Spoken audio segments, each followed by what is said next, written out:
They help a lot. That's why we survive in pandemic time. If they don't help us, I don't think so we can stay there longer. So our product in Shanghai Costco. So we are growing. And the product, of course, when we go to the trade show, we have some new items.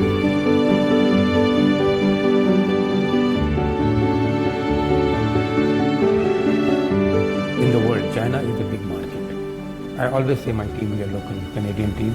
If we are in China, we don't need to work for another country. China is enough for make me busy. We are going to be working with very soon this year with a Sinopharm. They are taking our product, more promoting in China market.